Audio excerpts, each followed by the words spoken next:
সন্ত্রাস দমন আইন 2009-এ রাজনৈতিক দল বা কোনো সংগঠনকে পুরোপুরি নিষিদ্ধ করার অপশন ছিল।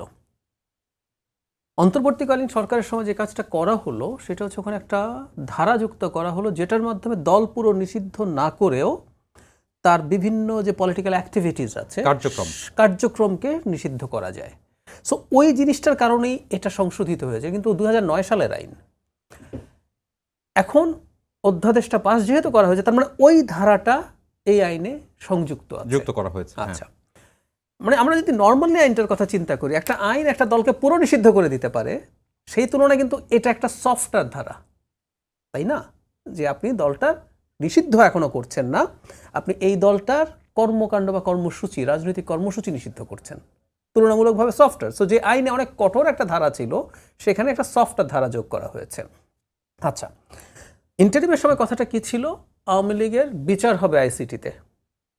আওয়ামী লীগ দল হিসেবে মানবতা বিরোধী অপরাধ করেছে কিনা সেটার যাচাই বাছাই এবং বিচার হবে আইসিটিতে। বিচারের সময় পর্যন্ত এটা কর্মকাণ্ড নিষিদ্ধ রাখার জন্য এই আইনটা ব্যবহার করা হয়েছে। এখনো তাই পাশ হলো। পাশ হওয়াতে যেটা দাঁড়ালো, এখন যদি এটা পাশ না হতো তাহলে কর্মকাণ্ড নিষিদ্ধের ধারাটা থাকতো না, সেটা বাতিল হয়ে যেত, সেটা এক। এখনো হওয়ার পরও কর্মকাণ্ড নিষিদ্ধ থাকবেই বা থাকবেই না এখনো বলার সুযোগ নেই। একটা আইন থাকা মানে এই না যে আপনি এই আইনটা সবার জন্য ব্যবহার করবেন। যেমন ধরুন, এই আইন দিয়ে তো আওয়ামী লীগকে পুরো নিষিদ্ধ করে দেওয়া যায়, এই আইনে তো ওই ধারাটা আছে আছে আছে তো থাকা মানে কি যে এটাই আবার এই সরকার ব্যবহার করবে? May not B.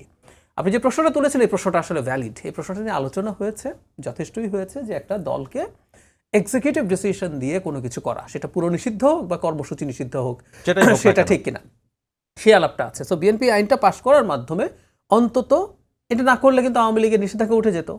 আমি যদি রায়দার এভাবে বলি যে একটা সরকার দায়িত্বে এসছে 1.5 মাসের একটু বেশি সময় গেছে মাত্র, সুতরাং এই যে সমাজে এই নিয়ে আওয়ামী লীগ নিয়ে যে পারসেপশন আছে, মানুষের চাহিদা, শুধু চাপ বলতে আমি কিছু মানুষের চাপ না, আপনি যদি সাধারণ মানুষের সাথে কথা বলেন দেখবেন আওয়ামী লীগের রাজনৈতিক কর্মসূচি নিয়ে মানুষের মধ্যে নেগেটিভ মানসিকতা আছে।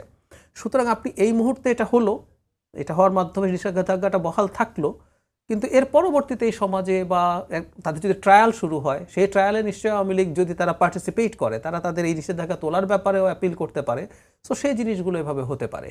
সুতরাং এই আইন থাকা মানে একেবারে বিএনপি আগে যে কথা বলেছিল যে এক্সিকিউটিভ অর্ডারে এটা ঠিক না, এটা থেকে যে একেবারে সরে এসছে এক্ষুনি বলা যাবে না।